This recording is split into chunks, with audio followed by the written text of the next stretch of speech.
I didn't give a shit what you did last summer. I don't care what you're gonna do this summer. Stop rebooting shitty movies. I'm not saying that every movie that gets rebooted is shitty, nor am I saying that that one is a shitty movie. I've never seen it. But general consensus around the world, well, I might be going a little far, but in my world, is that it was a shitty movie. I think the first one was okay. I drew a guy in a hat holding a fish today. You know why? Neither do I. This picture of two guys fishing, one holding a rod, the other one holding a fish, popped into my head. Also, this episode is brought to you by the future. If you're watching this before 2040, you should probably just stop. You're still watching. You want to know the future. Actually, it's not the future yet, but when it's watched in 2040, it'll be the past or the present. That whole time travel thing messes with me. We're not going to get on that subject again. We did that one night or two nights, and Christ on a stick, man. Christ on a cracker. Yikes. That just, time travel messes with my head. Let's stop now.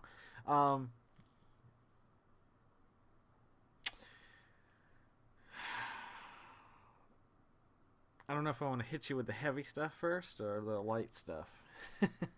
I also drew a picture. This is, you're not gonna be able to see this. I know you're not. Maybe for a second you'll. Okay. Well, it's a building, but over here, that street's completely out of perspective. I don't normally set up a drafting desk with a T-square and a triangle when I do things that require perspective. I'm trying to get to the point where I feel comfortable doing it without that. Like, I know how to do that. I did that for years. But I don't like drawing like that because I like moving my drawing a lot. And that's not all stiff. And I just like to draw here and there on a picture. I don't always just focus on the main thing. Like, this whole project that I've been doing with the Cryptid, the prequel.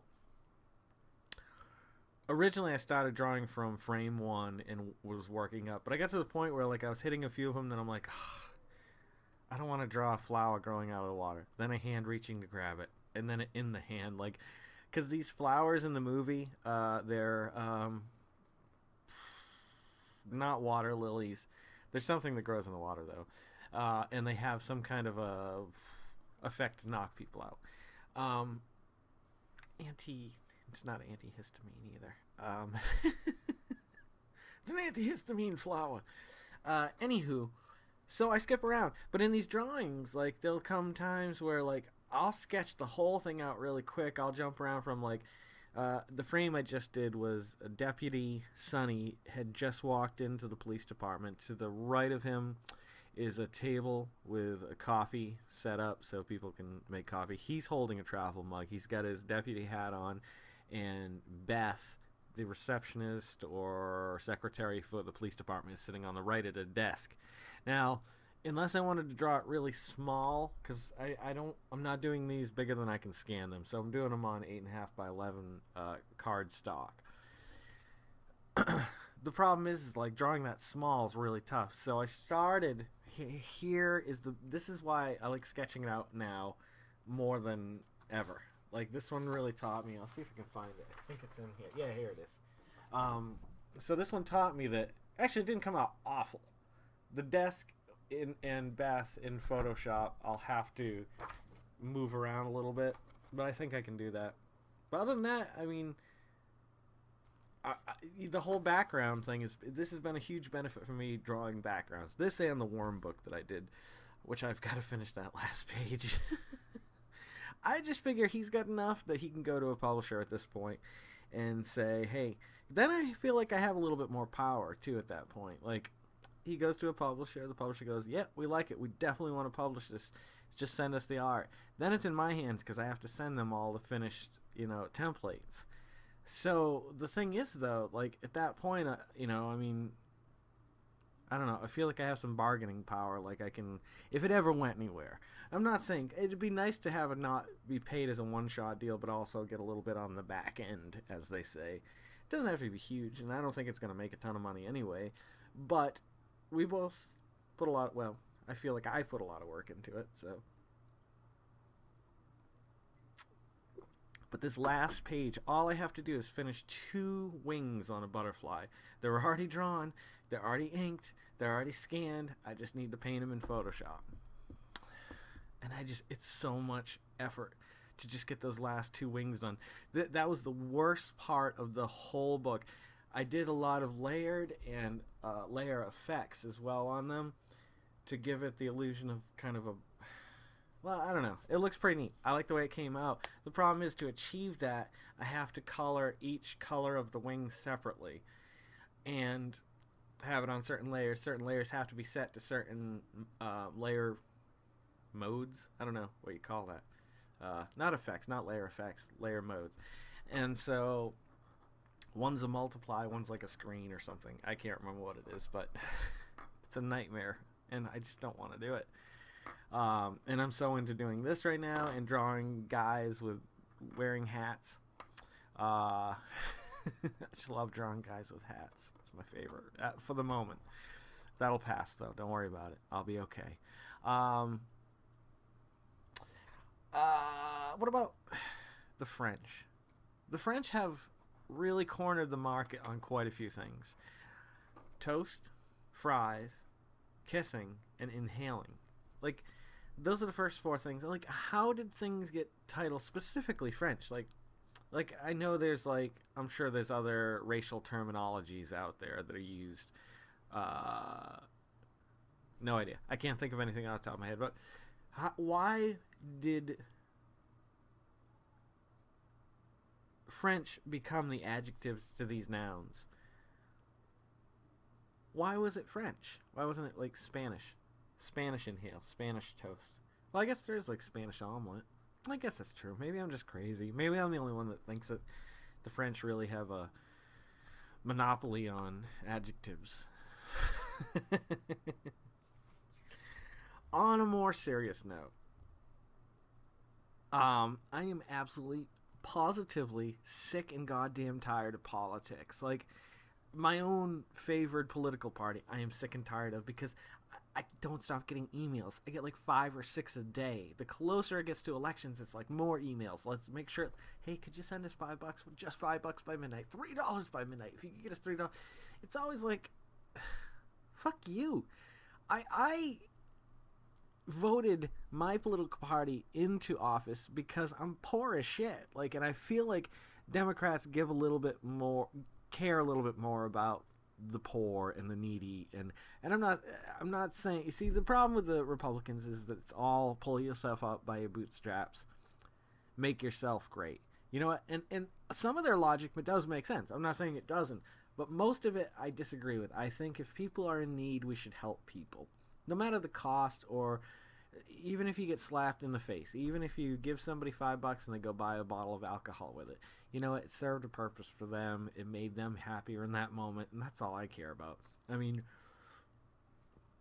would I prefer he saved it and maybe tried to get a clean outfit at the Goodwill and a meal, pull himself together and try to get a job? Certainly. But that's not why I gave the money. I wanted to help somebody. And if that's how they feel best helps them at the moment, then go for it, man. If I was a better person, I would take that person out to eat somewhere. But I don't. I'm not a better person, and I don't have the time, and I can't see. And I'm not saying I don't have the time. Like, I have no time, but I don't have any time. Out of all the people I know, I have the least amount of time. I'm sorry. That's how I feel. Oh.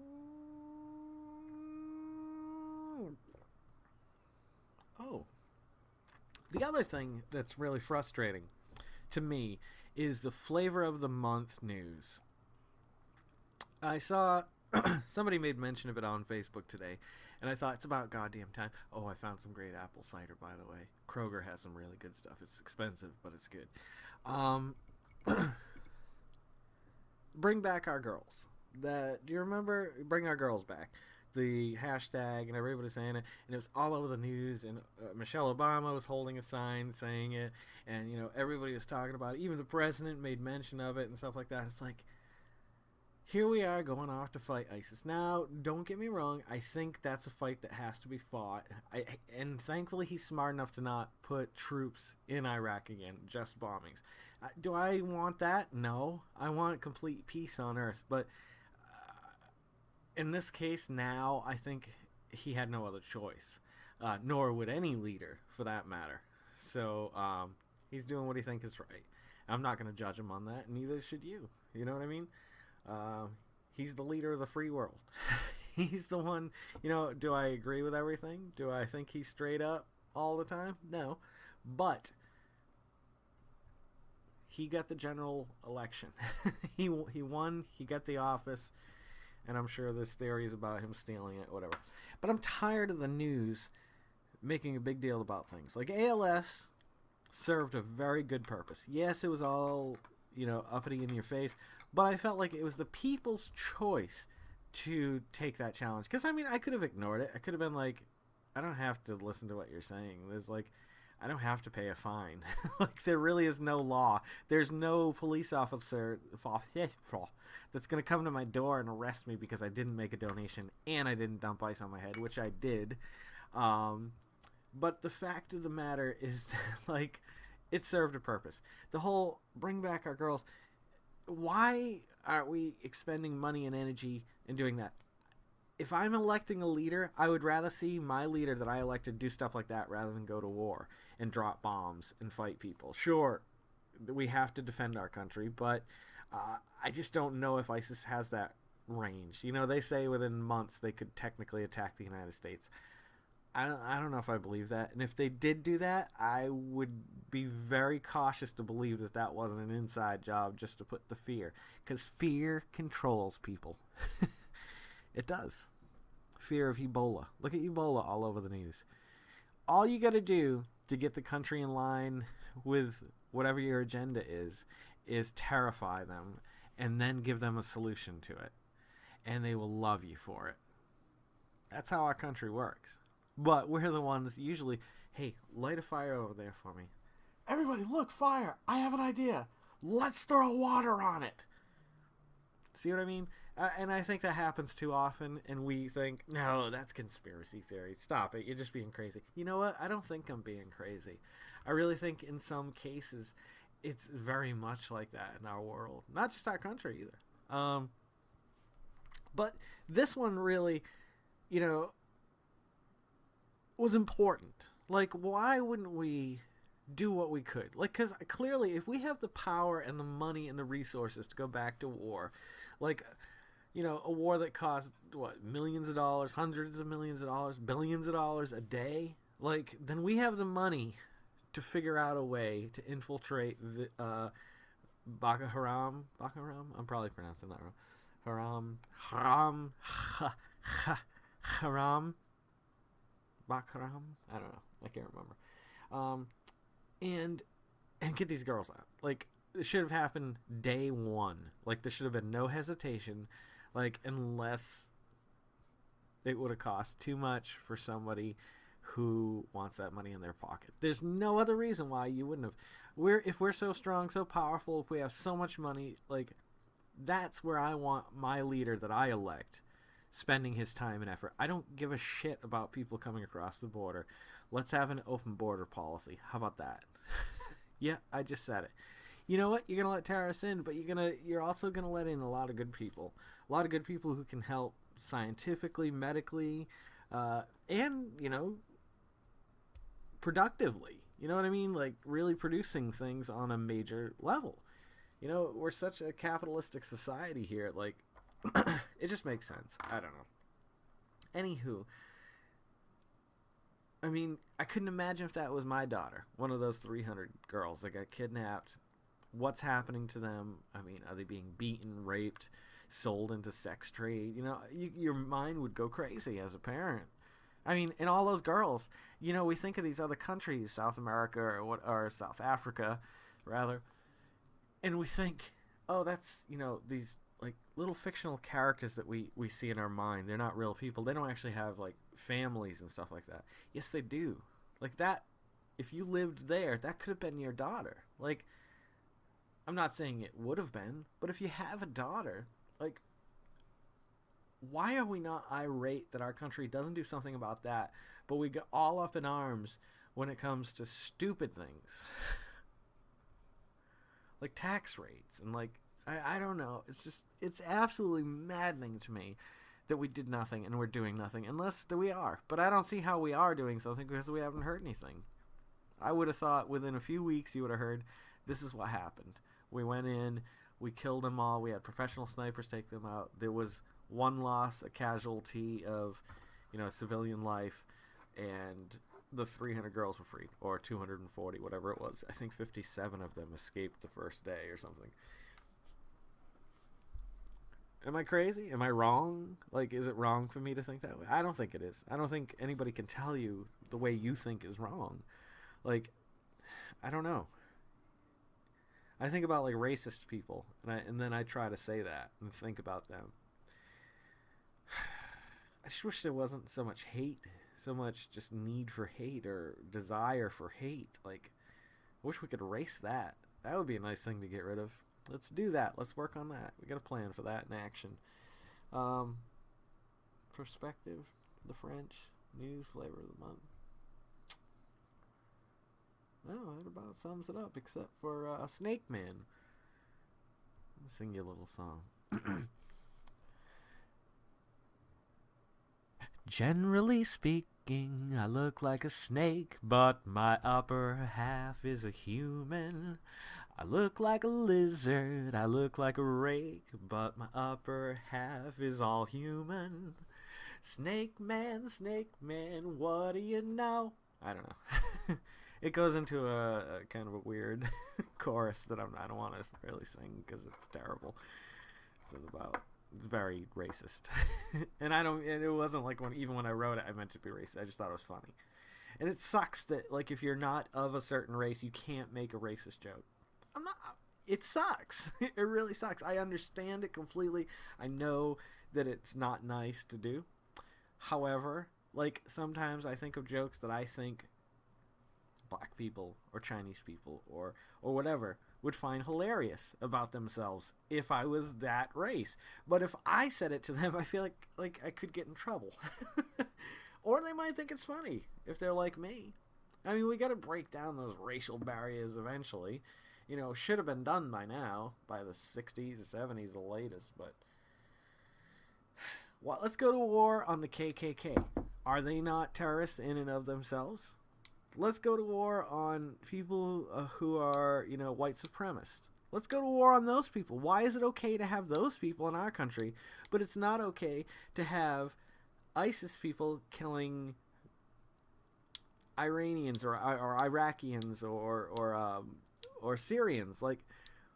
Like those. That's the same idea on a grander scale.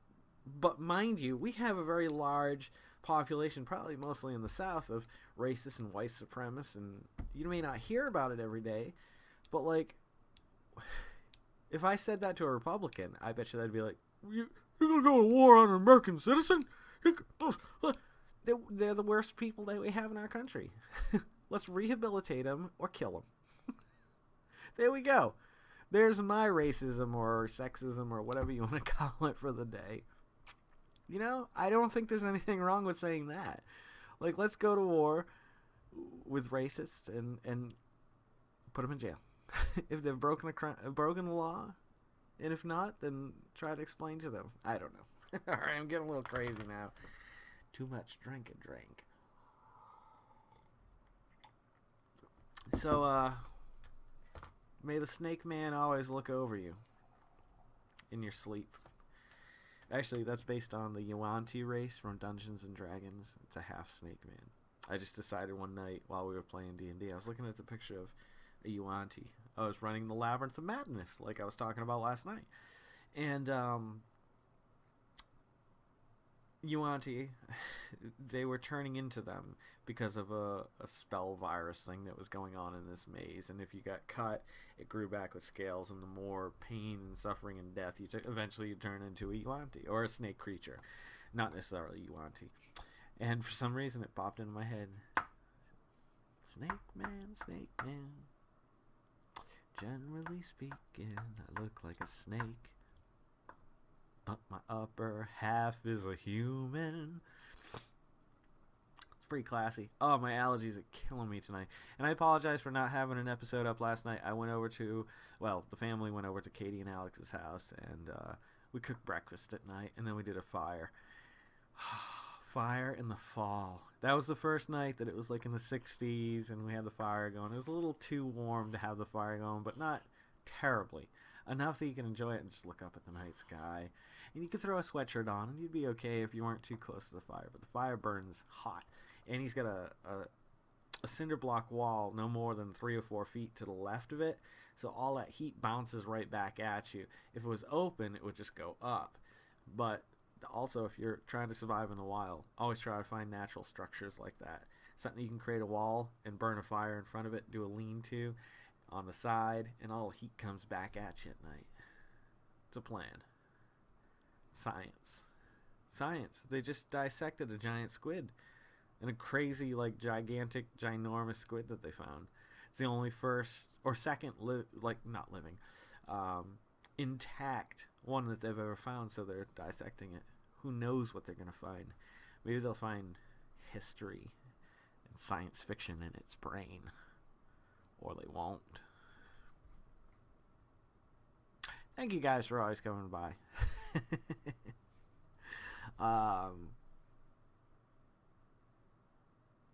You guys have a great night. Don't forget to make somebody smile tomorrow. Make yourself a better person tomorrow than you were today. And let's make this world spin a little bit happier together. Let's sing and dance in the rain and hold hands and just love life as long as we can. As patiently as we can. I feel like I should have said, in Jesus' name we pray. Amen. I don't mean to be provocative. Yes, I do. You guys have a great night. I'll see you next time on the road to 40. Kids, take care.